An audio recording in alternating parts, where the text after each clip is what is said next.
Indian politics को समझने की सबसे बड़ी गलती ये होती है कि हम सिर्फ इलेक्शन विनर्स को देखते हैं, लेकिन असली पावर कभी भी सीट में नहीं होती।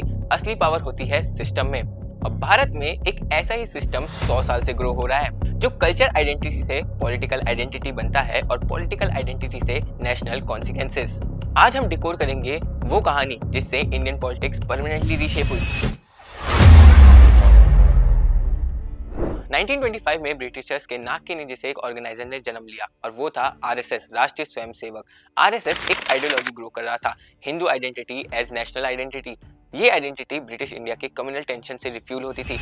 पर आरएसएस का रियल टेंशन 1947 में आता है, पार्टीशन। 1947 में पार्टीशन के दौरान कम्युनल राइट्स एक्सप्लोर्ड होते हैं और आरएसएस एक वॉलंटियर्स ग्रुप चलाता है हिंदू के लिए रिलीफ कैंप्स। रिफ्यूजी प्रोटेक्शन ही उनका ग्रास रूट ब्रेक थ्रू बन गया। आरएसएस को एक इमोशनल फ्यूल दिया, Hindu fair is equals to Hindu unity. यही फाउंडेशन बाद में पॉलिटिकल पार्टी लेने वाली थी। पर शुद्ध कल्चर ऑर्गेनाइजेशन पॉलिटिकल सिस्टम पे कैसे इन्फ्लुएंस करेगी, इसका जवाब 1951 में मिलता है। 1951 में आरएसएस ने ओपनली पॉलिटिक्स नहीं करी, बल्कि एक इंस्ट्रूमेंट बनाया, वो था भारतीय जनसंघ। 1953 में श्याम प्रसाद मुखर्जी में एलिगेशन लगते हैं एक देश एक विधान के लिए। उनको अरेस्ट किया जाता है और उनकी कस्टडी में ही सडन डेथ हो जाती है। मुखर्जी की मौत ने एक नैरेटिव को परमानेंट कर दिया था। कश्मीर इंडिया का इमोशनल नर्व पॉइंट है। बीजेएस का सब बेस अब सिर्फ आइडियोलॉजी नहीं, मृत्युदंड भी था। लेकिन बीजेएस अभी वीक था। इंडियन पॉलिटिक्स के बेटर फीड में कुछ बड़ा चाहिए था और वो ट्विस्ट आया 1975 में।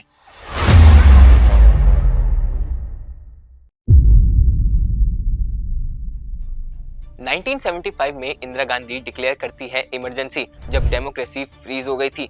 आरएसएस को बैन कर दिया गया, हजारों आरएसएस स्वयंसेवकों को जेल में भेज दिया गया। पर इस मूवमेंट ने एक चीज क्लियर कर दी, अब आरएसएस सिर्फ एक कल्चरल ग्रुप नहीं, पॉलिटिकल ऑर्गेनाइजर भी है। पर इसके बाद 1977 में जनता पार्टी को भी एक झटका मिला। ये वो मूवमेंट था जहां जनाब आइडियोलॉजी ने पावर को रिफ्यूज कर दिया था। रिफ्यूज से जन्म हुआ भारतीय जनता पार्टी का, लेकिन बीजेपी का पहला जन्म एक फेल था।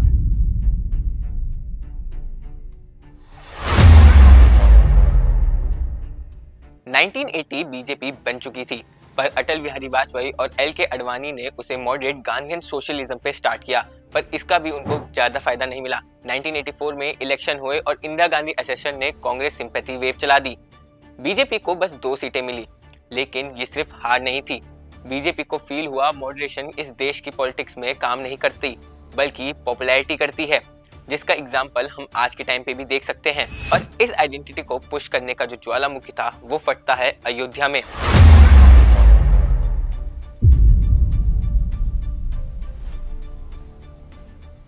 अयोध्या एक रिलीजियस इशू नहीं था, बल्कि एक पॉलिटिकल इग्निशन पॉइंट था। 1989 में अडवाणी ने रथ यात्रा करते हैं, जिससे लाखों लोग जुड़ते हैं और बीजेपी का वोट शेयर काफी बढ़ जाता है। अडवाणी रथ यात्रा ने बीजेपी पॉलिटिकल फिगर से नेशनल स्पॉटलाइट में ला दिया। इसके बाद 1992 में बाबरी मस्जिद डिमोलिश कर दी गई और इसके बाद हिंदू पॉलिटिकल आइडेंटिटी परमानेंट हो गई। बारहवीं गिरने के मूवमेंट ने इंडियन पॉलिटिक्स को 2 हिस्सों में बांट दिया था, सेकुलर वर्सेस हिंदुत्व, और यहाँ से बीजेपी एक इलेक्शन मशीन बन गई। पर फाइनल ट्रांसफॉर्मेशन आना बाकी था और वो था द मोदी एरा।